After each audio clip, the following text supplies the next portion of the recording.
வணக்கம் நண்பர்களே, இது உங்கள் வர்ணனை இல்லம். இன்றைக்கி என்ன பதிவு பார்க்க போகிறோன்னா, ஜாதி மல்லி பூச்செடியை சீசனுக்கு நிறைய பூக்கள் பூக்க வைக்கிறதுக்கு எப்படி தயார் செய்யணும் அப்படிங்கிறத பற்றி பார்க்கலாம். இது எங்கள் வீட்டில் உள்ள ஜாதி மல்லி பூச்செடி. இது நல்லா பூத்து முடிஞ்சிருச்சு. இப்போ ஒரு 100 பூ அப்படி தான், கொஞ்சம் கொஞ்சம் ஒவ்வொரு இடத்துல தான் பூக்குது. அப்புறம் நிறைய புது தளிர்கள் வருது, ஆனால் மொக்கு எதுவுமே இல்லாமல் தளிர் மட்டும்தான் வருது. அதனால் இதை கவாத்து செஞ்சுக்கலாம். கவாத்து செஞ்சு சீசனுக்கு இதை தயார் பண்ணலாம். வாங்க வீடியோக்குள்ளே போகலாம். இதுக்கு கண்டிப்பாக ப்ரூனர் கட் பண்ணுறதுக்கு வாங்கணும். ஏன்னா இதில் கட் பண்ணால் தான் செடி நல்லாயிருக்கும். நீங்கள் வேறு கத்தி அருவாள் அது ஏதாவது வச்சு வெட்டினீங்கன்னா செடி வம்பா போயிடும். இப்போ செடியை பிடிச்சிட்டு எல்லா கிளைகளையும் ரொம்ப அடியிலேருந்து வெட்டி விட்டுறாதீங்க. கிளைகள் கொஞ்சம் கிளைகளுக்கு ஒரு 1/2 அடி இடைவெளி விட்டு அப்படியே வெட்டிகிட்டே இருங்க. இந்த செடியில் ஒரு இலைகளுமே இருக்கக்கூடாது. எல்லா இலைகளையுமே இப்போ நம்ம வெட்டி எடுத்துட போகிறோம். குச்சி மட்டும்தான் இருக்கணும். இப்படி வெட்டிகிட்டே இருக்கலாம். பாருங்கள், அடியில் பழைய ஃபஸ்ட்டு பூத்த அந்த கிளைகள் எல்லாமே கருகி போயிடுச்சு. இப்போ அது எல்லாத்தையுமே ஃபுல்லாக செடியை ஃபுல்லாகவே நம்ம கட் பண்ணி எடுத்துக்கலாம். பாருங்கள், எல்லா செடியுமே கட் பண்ணி இந்த அளவுக்கு ஃபுல்லாக கட் பண்ணி கிளைகள் இருக்கிற மாதிரி கட் பண்ணணும். இந்த அளவுக்கு கட் பண்ணி கவாத்து செஞ்சுக்கலாம்.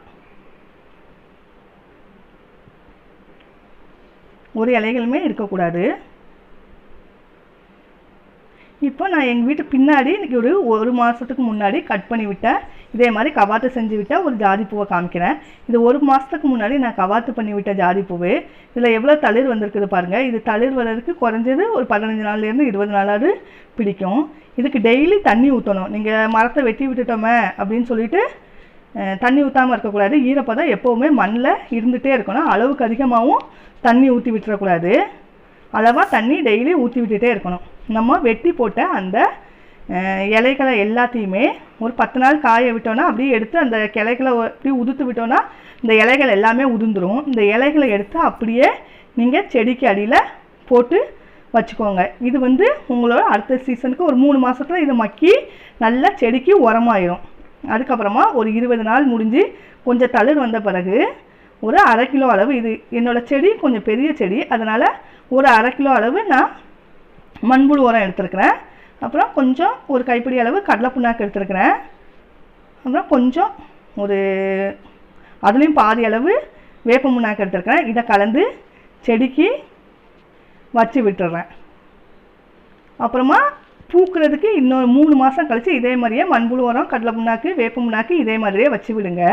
அதுக்கப்புறம் இந்த இலைகள், அந்த இலைச்சருகு எல்லாமே சேர்ந்து மக்கி நமக்கு உரமாயிடும். அப்புறம் பூக்கிற சமயத்தில் நல்ல பெரிய பெரிய பூக்களாக நல்ல காம்பு நல்ல திண்ணமாக இருக்கிறதுக்கு இந்த உரம் உதவும். அப்புறமா செடிகளுக்கெல்லாம் நீங்கள் எப்போ பஞ்சகாவியா அப்புறம் வேறு என்னெல்லாம் தெளித்து விடுறீங்களோ அது எல்லாத்தையுமே இதுக்கும் நீங்கள் தெளித்து விடுங்க. 1 மாதத்துக்கு அப்புறம் இந்த இலை சருகுகள் எல்லாமே நல்லா காஞ்சி போய் இருக்கும்.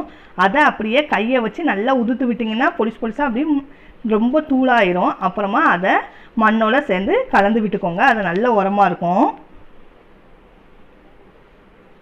கவாத்து பண்ணுறப்போ கவனிக்க வேண்டியது என்னென்னா, அந்த செடி ஒரு வருஷத்துக்கு மேலேயாவது ஆயிருக்கணும். அந்த செடி வச்சு அது வளர்ந்து 1 வருஷத்துக்கு மேலே இருந்தால் தான் கவாத்து பண்ண முடியும். அப்படி இல்லைன்னா அப்பப்போ பூத்து முடித்த எல்லா கிளைகளையும் கொஞ்சம் நுனியில் அப்படியே பிச்சு விட்டுருங்க, இல்லைன்னா கட் பண்ணி விட்டுருங்க. இது நான் பெரிய செடியாக இருக்கிறதுனால ஒரே டைமாக கவாத்து பண்ணி சீசனுக்கு ரெடி பண்ணுறேன். நீங்கள் சின்ன செடி இல்லை இப்போ தான் வளர்ந்துட்டு இருக்குதுன்னா அந்த நுனியை மட்டும் பிச்சு விட்டால் போதும். அதே மாதிரி இப்போது கிளைகள் இப்போ சீசன் இல்லை, அதனால் அதோட கிளைகள் எல்லாம் பெருசாக நீண்டு வளர்ந்துட்டே போகும். நீங்கள் என்ன பண்ணுங்கள், அதை பெருசாக வளர விடாதீங்க. அதை நல்லா உடச்சி விட்டுருங்க. சின்ன செடியாக இருந்துச்சுன்னா அதை உடச்சி விட்டிங்கன்னா சைடில் இருந்து நிறைய தளிர் வரும். நம்மளுக்கு சீசனுக்குள்ளே நிறைய தளிர் வந்துடும். பெரிய செடியாக இருந்தால் கண்டிப்பாக கவாத்து பண்ணுங்கள், இல்லைன்னா சீசனை மிஸ் பண்ணுவீங்க. என்னோடய சேனல் பிடிச்சிருந்தா லைக் பண்ணுங்கள், ஷேர் பண்ணுங்கள், சப்ஸ்கிரைப் பண்ணுங்கள். மறக்காமல் பக்கத்தில் இருக்கிற பெல் ஐக்கானை கிளிக் பண்ணுங்கள். இந்த வீடியோ பிடிச்சிருந்துச்சுன்னா கீழே கமெண்ட் பண்ணுங்கள். நன்றி.